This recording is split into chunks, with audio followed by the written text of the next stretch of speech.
In today's video, you're going to get 10 tips of how you can make your summer holiday in Malta more enjoyable. Ladies, gentlemen, and anyone in between, welcome back to my YouTube channel. It's Alex here. Yes, I have to introduce myself because some of you might not recognize me. I'm wearing a polo shirt, I'm growing muscles, I'm growing beard. I really don't know what's going on.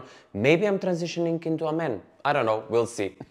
Guys, you're seeing the thumbnail, you're seeing the title of today's video. I'll be giving you out my personal tips of how you can make your holiday in Malta more enjoyable. I want everyone to watch this video because I'm going to cover tips about people that are coming with more money, with less money, families, with kids. Like, I need you to see all the tips that I have laid out in today's video, especially tip number 10.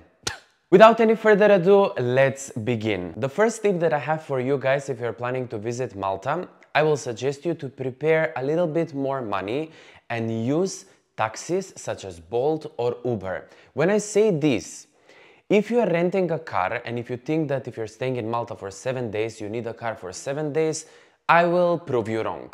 Why? Because if you're planning to go into the public beaches, for example, Paradise Bay, Golden Bay, Ain Tufieha, Melilla Bay, definitely you're going to struggle to find a parking, especially if you're going in the north part of Malta, if you're going to Paradise Bay, which for me it's the most beautiful beach in Malta because the parking over there is very small. You need to go very early in the morning for you to park the car. With this being said, I suggest you it's better if you use Bolt or Uber because you're going to avoid traffic, you're going to avoid parking problems. And when I say traffic, I mean about the buses, because a bus that goes all the way to the north part of the island, and especially if you're staying in Sliema, you are going to end up losing over 1.5 hours to arrive to Paradise Bay from Sliema. Unless you are somewhere in the north part of Malta, then you can just use Bolt for like 5 to 7 euros. So this was tip number 1, if you can just spare more bucks and use the taxis in Malta. Now, tip number 2 I do have, and this is something that I have gathered up as an information, which is going to be quite helpful for someone that is planning to rent a car in Malta. Guys, rent a car in Malta only for 2 days. And I'll explain to you in details why. Specifically, try to get a car for 2 days, and on the 3rd day, instead of giving your car back in the morning, try to negotiate and give the car back in the afternoon. And here it goes why. On your first day, spend the whole day in Gozo. Having a car, you can board in the ferry in Circeua, drop off in Gozo and explore the beautiful island of Gozo with your car.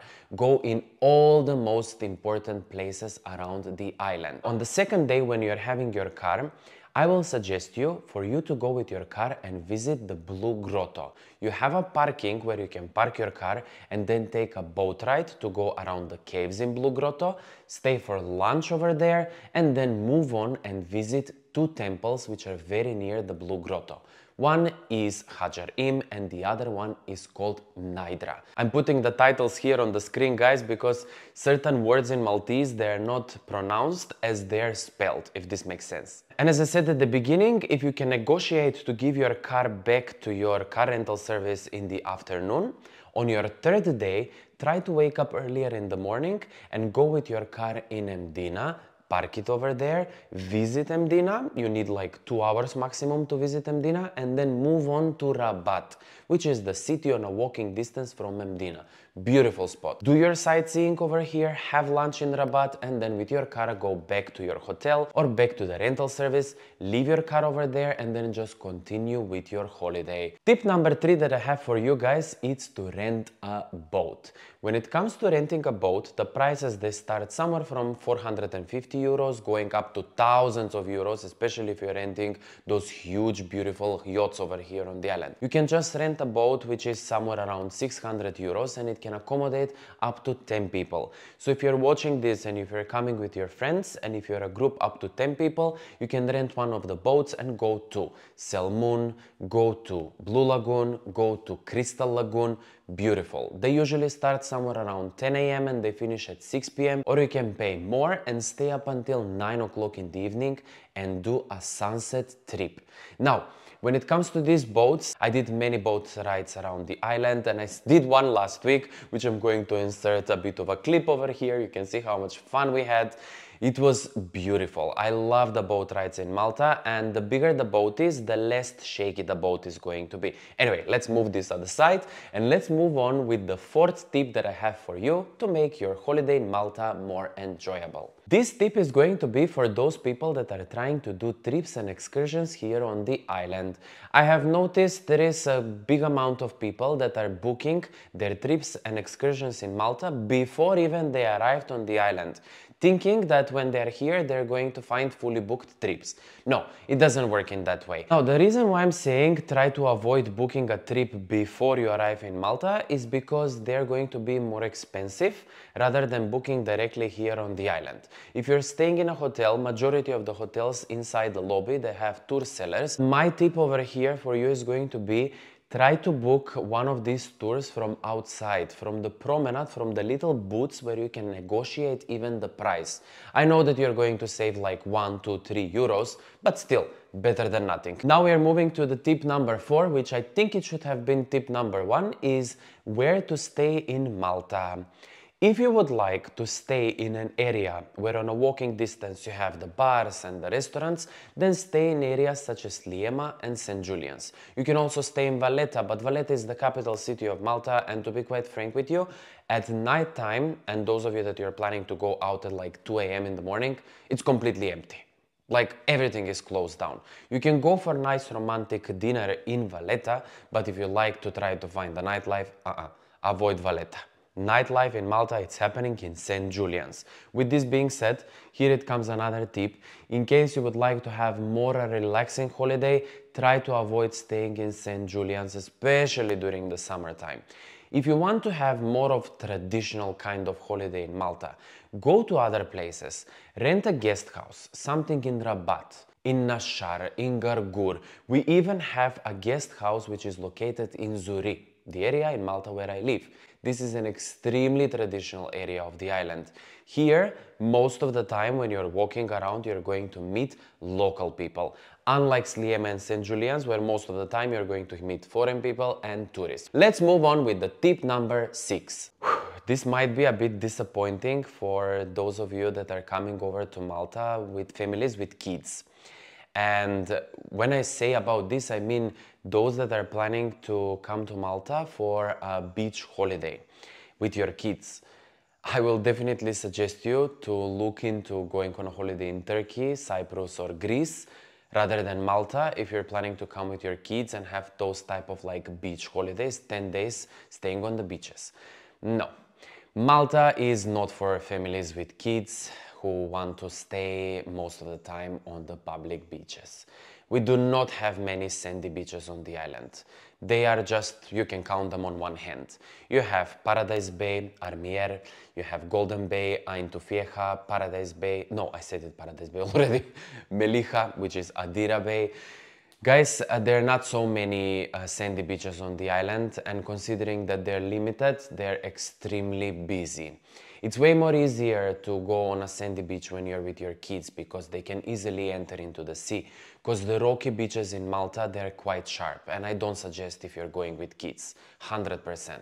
You can find like rocky platforms, for example in Sliema, but in this area most of the people that are visiting over there are like the students and they go with loud music. It's not a really good entertainment with kids. I don't want to disappoint you.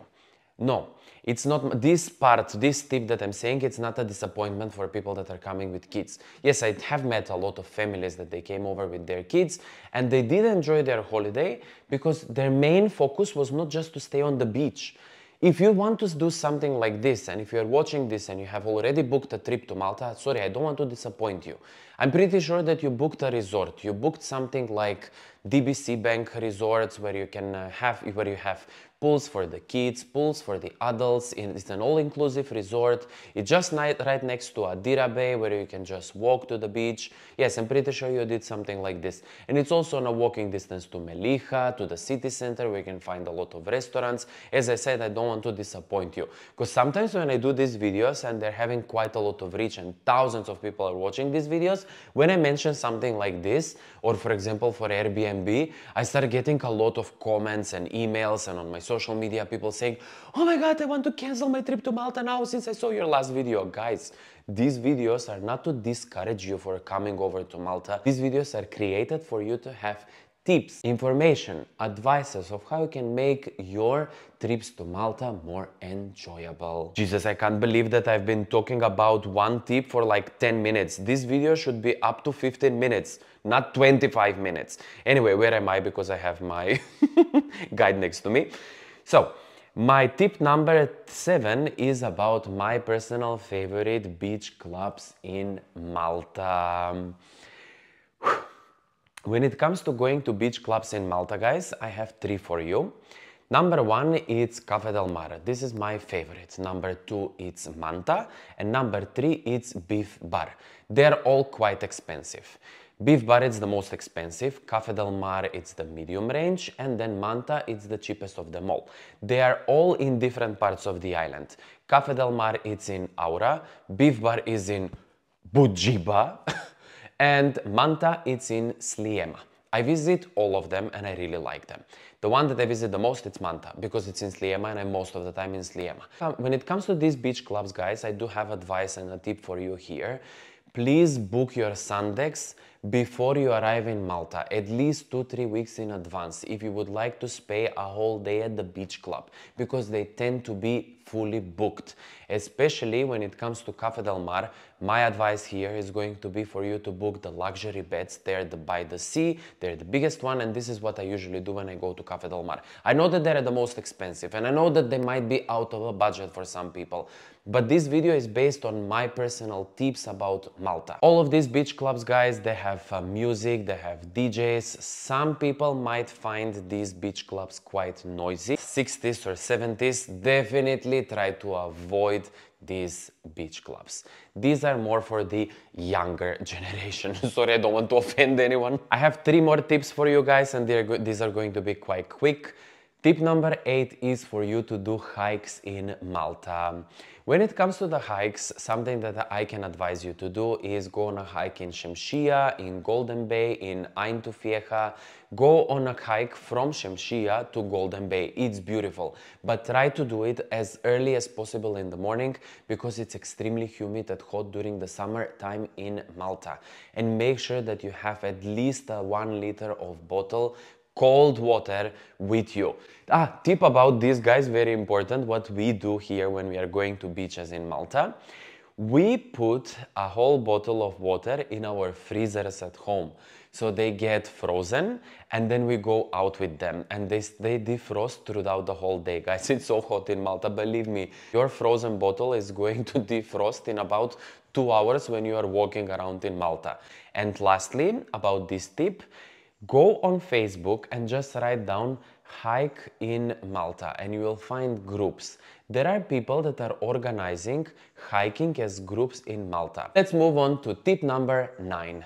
Super important for those that are planning to swim in Malta, jellyfish. Ooh, scary. When it comes to jellyfish in Malta, we used to have a website which was called jellyfishmalta.com.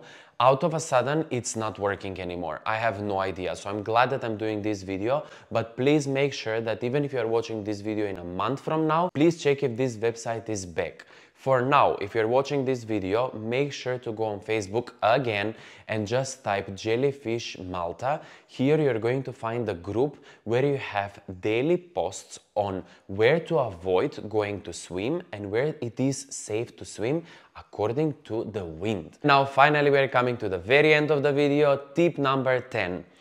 Please do not book a holiday in Malta and do not step foot on this island before you download my very own guidebook about Malta. This video is sponsored by myself. Guys, I have created this guidebook about Malta to make an itinerary for those that are planning to visit this island.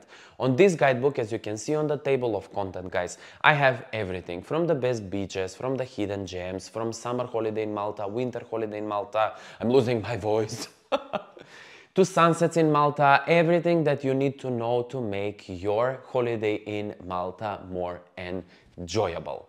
With this being said, we are concluding the video, guys. If you enjoyed it, make sure to like it down below. Subscribe to my YouTube channel if you would like to get more information about Malta or if you just like to have entertainment. Until I see you in my next one. Bye!